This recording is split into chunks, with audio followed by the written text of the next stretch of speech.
Print और electronics media से मैं आप लोगों का धन्यवाद करता हूँ कि आप एक समाज का आईना है, और आईना होते हुए आपका जो रोल रहता है वो सीधे सीधे पब्लिक से के बीच में जाकर के जो हमारी जो सरकार की कार्यकारिणी है, किसी भी पार्टी की कार्यकारिणी है, वो लेकर के आप जाते हैं। तो मैं आपका धन्यवाद करूँगा कि आपने बहुत बड़े समय हमारे लिए निकाला है। मेरे साथ हैं पूर्व में रहे प्रदेश इकोनॉमिक एंड स्टैटिस्टिक्स डिपार्टमेंट के प्रदेश अध्यक्ष श्री सेमराम नेगी जी, जो आजकल एसटी डिपार्टमेंट में प्रदेश कांग्रेस के वाइस प्रेसिडेंट भी हैं, और दूसरे सुदामाराम शर्मा जी, जो एनजीओ फेडरेशन के पूर्व प्रदेश वित्त सचिव रहे हैं। तो आप लोगों के साथ साथ में इनका भी धन्यवाद करता हूँ कि इन्होंने बहुत बड़े समय निकाला है। तो आज हमारा जो मुद्दा है वो कांग्रेस पार्टी की तरफ से कर्मचारियों को लेकर के है। जिस तरह से पूर्व के सरकार ने, जो राजा वीरभद्र सिंह की सरकार होती थी, कांग्रेस की सरकार होती थी, समय समय पर कर्मचारियों को जो राहत दी है वो काबिले तारीफ है। और पंजाब पैटर्न पे जो स्केल राजा साहब ने एज मुख्यमंत्री होते हुए प्रदेश के कर्मचारियों को दिया है वो भी काबिले तारीफ है। और उन्होंने लमसम में जो भी स्केल का एरियर बनता था वो एक एट ए स्टेप एक मुश्त दिया है। और प्रदेश में कर्मचारियों के जितने भी लंबित होते थे उनके टाइम में वो समय समय पर उनका निराकरण हुआ है। जबकि बीच में भारतीय जनता पार्टी की सरकार आई है, धूमल सरकार सबसे पहले आई थी, तो उन्होंने जो कर्मचारियों का स्केल देने का उनको एक शुभ अवसर मिला था, उन्होंने उसको भी एरियर को पैकेज में दिया और फेज मैनर में दिया और किस्तों में दिया। और कर्मचारियों को जो पैसा लमसम में उनको आना चाहिए था उससे उन्होंने कोई अच्छे काम, घर में कोई नीतिगत काम या कोई घर के खर्चे, कोई मकान का है, कोई एजुकेशन को लेकर के कोई डोनेशन का है, बच्चों की फीस का है, उनको देने में वो कामयाब है। और उसके बाद जो जयराम जी की सरकार आई, ये सबसे वर्स्ट सरकार आई है प्रदेश के अंदर आज तक। ऐसे मुख्यमंत्री, कर्मचारी विरोधी मुख्यमंत्री, किसान विरोधी मुख्यमंत्री, बागवान विरोधी मुख्यमंत्री, आम जनता के विरोधी मुख्यमंत्री आज तक हमने नहीं देखे। तो कर्मचारियों की अगर मैं बात करूंगा तो इनको भी एक सौभाग्य मिला था कि पंजाब पैटर्न पे जो है आप स्केल हमारे को देंगे, तो उन्होंने भी वही फेज मैनर वाला, किस्तों वाला काम किया है। अभी तक वो किस्तें भी नहीं मिली, अभी तक सर्विस बुक्स जो है वो एजी के चक्कर काट रही है, वहाँ धूल भाग रही है, कहीं पे फट गई है सर्विस बुक्स, कहीं पे चिड़े हो गए हुए, और कई महीने वहाँ पेंडिंग पड़ी है। उसके बाद जो उन्होंने दिया है, मैं आज आप लोगों के माध्यम से ये कहना चाहता हूँ कि जयराम जी वो मुख्यमंत्री हैं जो कर्मचारी, जैसे हमारे एनएचएम के कर्मचारी पीछे गए थे उनसे मिलने ओवर के पास, तो उन्होंने उनसे बदतमीजी की, उनके प्रधान से, उनको बोला भी ये क्या लिखा हुआ तुमने, और वो बेचारे निरुत्साहित होकर के वहां से चले गए। और दूसरी बात, ओपीएस के बारे में, जो एनपीएस के जो कर्मचारी हैं उनको उन्होंने ये बोला कि आप विधायक का चुनाव लड़िए, उसके बाद आपको पेंशन मिलेगी। तो ऐसा मुख्यमंत्री का मैं यहाँ पर इस मंच से विरोध करता हूँ कि उनको इस तरह की बयानबाजी नहीं करनी चाहिए थी। और ऐसे मुख्यमंत्री को जो चर्चा किया जाना बहुत ही आवश्यक है, क्योंकि अभी तक जो है पंजाब पैटर्न जो है कर्मचारियों को पूरा नहीं मिला है, जिसमें कि तमाम तरह के भत्ते हैं प्रदेश में, 96 से लेकर भत्ते आज तक नहीं मिले, चाहे वो एचआरए है, चाहे वो ट्राइबल अलाउंस है, चाहे वो कैपिटल अलाउंस है, चाहे वो हिल एरिया अलाउंस है, चाहे हार्ड एरिया का जो अलाउंस है वो अभी तक नहीं मिला, चाहे टीए है, चाहे डीए है, चाहे वो फिक्स्ड मेडिकल अलाउंस की बात करें वो उसका कोई जिक्र नहीं है। बजाय इसके पंजाब पैटर्न जो है, जो जिस तरह से ठाकुर जयराम जी ने कहा था कि जैसे ही पंजाब स्टेट की जो नोटिफिकेशन वो जारी करता है 24 घंटे के अंदर अंदर उसको हम जारी करेंगे। लेकिन 6 साल के बाद भी 16 में जो एक 16 से जो स्केल मिलना था, एरियर स्केल मिलना था, अभी तक यही पता नहीं कि वो जो 20% कह रहे हैं वो किस चीज का एरियर है। और मैं आप लोगों के माध्यम से सरकार और प्रदेश के कर्मचारियों को ये मैसेज देना चाहता हूँ कि ये जो फिक्सेशन भी हो रही है वो बिल्कुल गलत है। और मैं कहता हूँ कि जो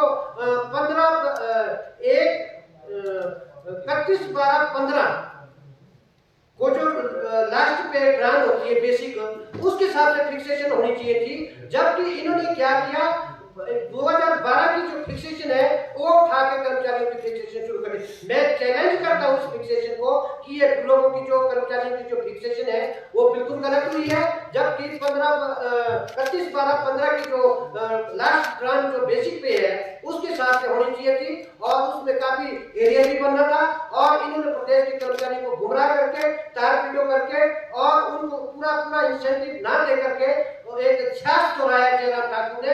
जिस तरह की प्रदेश के जो कर्मचारी हैं उनका जो मैसेज है वो सरकार को गिराते भी थे और लाने का भी वो दम रखते थे और कर्मचारियों की जो हड़तालें हुआ करती थी आज से उसकी BBC लंदन से भी खबरें आया करती थी।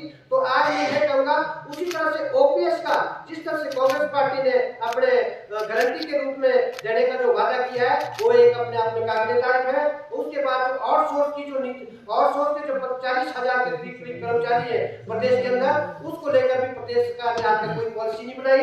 इसके बारे में उसके बाद कर्ममूलक आधार के जो लोग हैं उनको जो एलिजिबल था क्लास 3 पोस्टों के लिए उसके लिए उन्होंने मना कर दिया है और चतुर्थश्रेणी के लिए वो बाध्य करने पे उनको तुले हुए हैं। उन्होंने 450 दिन जो है यहाँ पर स्ट्राइक में ऊपर एक शेड में उन्होंने लगाए, सर्दी में ठीक रहे बेचारे और बरसात में भी उनकी हालत पतली हुई और आनंद फानंद में वो जो उनको धमकी दी गई कि भी क्लास 4 लगना, तो उन्होंने लिख के तो दे दिया था। अब वो क्लास 3 के लिए भी एलिजिबल नहीं है। और मजे की बात देखिए विभिन्न विभागों में जो आउटसोर्स मतलब कंपैशनेट कर्ममूलक आधार के बेसिस पे जो लोग लगने थे उनको लेकर के IPH एक ऐसा डिपार्टमेंट है जहां कर्ममूलक के जो आश्रित थे उनके जो पेरेंट्स वहां डेथ हुई थी वो कम से कम 380 के करीब है। अभी तक IPH में एक भी कर्ममूलक का आदमी नहीं लगा, चाहे वो तृतीय हो चाहे वो क्लास 4 हो, अभी तक नहीं लगा क्योंकि वहां हो सकता है ठाकुर महेंद्र सिंह जी के पास वो विभाग है, शायद वहां उन्होंने धर्मपुर के लोग रखने होंगे या दूसरे रखने होंगे। जिस तरह से उन्होंने मुख्यमंत्री को गुमराह करके वो धर्मपुर में ही सब कुछ, चाहे वो IPH का डिवीजन हो चाहे वो PWD का डिवीजन हो चाहे वो भर्ती स्पेशल इलेक्शन लेके वो पदों की भर्ती के लिए चाहे ऑपरेटर हो चाहे फिटर हो चाहे प्लम्बर हो वो इलेक्शन से रिलेटेड है, जबकि औरों को बोलते भी आप कमीशन से आइए। तो ये बिल्कुल जयराम जी की जो नालायक सरकार है, खुद ही जयराम जी उनके ऊपर पकड़ नहीं है, अफसरों के ऊपर उनकी पकड़ नहीं है।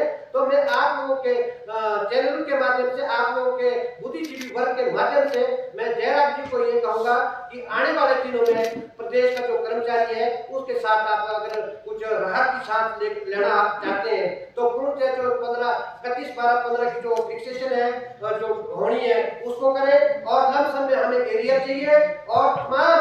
और एक सबसे महत्वपूर्ण बात मैं ये बताना चाहूंगा कि 1/1/16 और 31/12/21 के उसके जो ड्यूरेशन में जो कर्मचारी रिटायर हुए थे वो कम से कम 45,000 लोग हैं। उनको DCRG लीव एनकैशमेंट और कम्यूटेशन का बिल्कुल भी प्रावधान नहीं है और बिल्कुल ये कर्मचारी विरोधी है, उन कर्मचारियों के बिल्कुल अगेंस्ट है। जबकि जो 22 में यानी कि इस साल जो कोई सेवानिवृत्त होगा कर्मचारियों को आपस में लड़ा रहे हैं, जो 22 में रिटायर होगा उसको वो सारी चीजें मुहैया कराएंगी। आदमी जयराम जी दो रूल क्यों लगा रहे हैं कर्मचारियों के ऊपर, क्यों आप जो डिस्पैरिटीज क्रिएट कर रहे हैं, क्यों कर्मचारियों को आपस में लड़ा रहे हैं। चाहे वो आज पूरा जो कर्मचारी वर्ग है चाहे वो आउटसोर्स का हो चाहे वो कर्ममूलक आधार का हो चाहे वो आशा वर्कर हो चाहे वो आंगनबाड़ी हो चाहे वो डॉक्टर्स हो चाहे वो पुलिस का केस देख लीजिए आप कितनी एनोमलीज क्रिएट की है और उनको 5 साल अब 8 से 5 साल कर दिया है, जबकि 2 साल करना चाहिए था। At par with other government employees of the state उनके एट पार करना चाहिए था।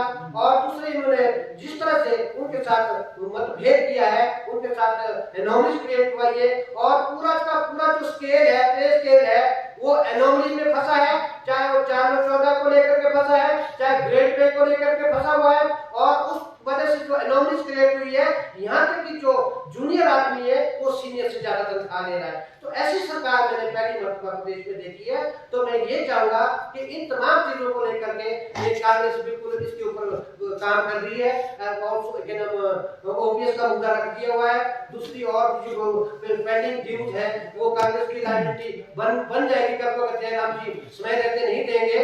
तो मैं ये कहूंगा अगर 3 दिन के अंदर आचार संहिता लगने से पहले जयराम जी ये तमाम चीजें मुहैया नहीं करवाते तो जयराम जी को चलता किया जाएगा। प्रदेश में के कर्मचारी दम रखते हैं और हटाने में भी और सरकार को लड़ने में भी। जहां तक कांग्रेस पार्टी की बात रही, और ये प्रूफ है, ये मतलब नहीं है इसका कि हम दो कांग्रेस के हैं। कांग्रेस ने प्रूफ करके बताया है प्रदेश के अंदर कर्मचारियों को तो उन्होंने राहत पहुंचाई है। किसानों, बागवानों, जनरल पब्लिक, विकास प्रदेश के अंदर चाहे देश के अंदर सुई नहीं बनती थी। जब 1947 में देश आजाद हुआ तो आज तक कितना विकास हुआ, चाहे स्पेस ले लो, चाहे इसरो ले लो, चाहे दूसरी सड़कें ले लो, चाहे वो देखो इलेक्ट्रिफिकेशन ले लो, कर्मचारियों की भर्ती ले लो। प्रदेश में कर्मचारी ऐसा कोई जनता का पब्लिक का घर नहीं है जिस घर से एक कर्मचारी काम न करता हो। तो नेचुरली कर्मचारी जिधर को चाहेंगे उधर को सरकार बढ़ेगी और जिधर को नहीं चाहेंगे उधर को सरकार नहीं बढ़ेगी। तो गलत फहमी में मेरा तो ये आपसे अनुरोध है, कर्मचारी के अलावा जो कर्मचारी के साथ प्रत्याघात जयराम जी ने किया है, उसके अलावा जो विकास के भी अगर उन्होंने कोई 5 काम किए हैं उसका वो श्वेत पत्र जारी करे ताकि पब्लिक को पता चले। अभी कर्मचारियों को बदनाम करके, पब्लिक को के बीच में बदनाम करके 2500 करोड़ का जो उन्होंने अभी कर्जा लिया है लेटेस्ट, कर्मचारियों को देना नहीं है। अभी 25 रुपए तो दिए नहीं है, कहां गया वो पैसा?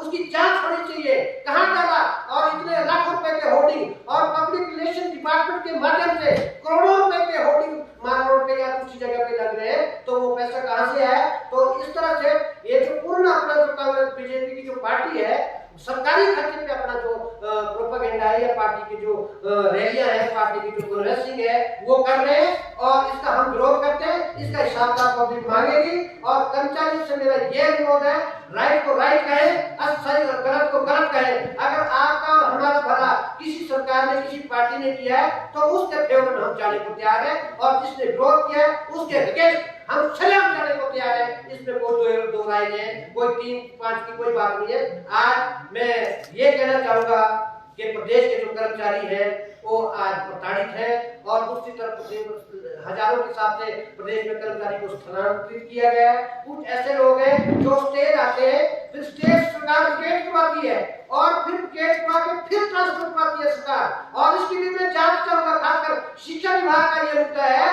कि प्रदेश की सरकार जो भी कर्मचारी स्टेज आते हैं उसको गेट करवाती है, फिर गेट करवा के फिर उसकी और ट्रांसफर करती है दूसरे स्टेशन में। इसका हमारे पास प्रूफ है, उसी टाइम का आपको मिल जाएगा। इस तरह की प्रताड़ना जयराम जी ठीक नहीं है। अगर आपको किसी से ज्यादा कराते तो आप उसको सामने बुला करके उन लोगों को पूछ लीजिए कि कर्मचारी तो प्रदेश की रीढ़ की हड्डी है, कहाँ आपको उनको सम्मानित करना चाहिए। कि कोरोना काल में भी उन्होंने काम किया है, कोरोना काल में आपने 1 रुपए का भी इंसेंटिव नहीं दिया है, बल्कि दूसरे अपने जो अदानी और अंबानी जैसे लोगों को मोदी सरकार से लेकर अंबानी सरकार से लेकर अंबानी को लेकर के जयराम जी और मोदी ने उनको प्रोत्साहित किया है और वो आज दुनिया की टॉप लिस्ट में, अमेरिकी की टॉप लिस्ट में मतलब अपने आप को दर्ज किया है अपना नाम। और जबकि देश के जो 2 करोड़ लोग ऑलरेडी गरीबी की रेखा के आसपास थे वो नीचे चले गए हैं, कुछ जाने वाले हैं। छोटा मोटा जो आदमी है कर्मचारी वो निरुत्साहित है, उसको केल ही पूरा नहीं मिल रहा है, भत्ते ही नहीं मिल रहे हैं, उसके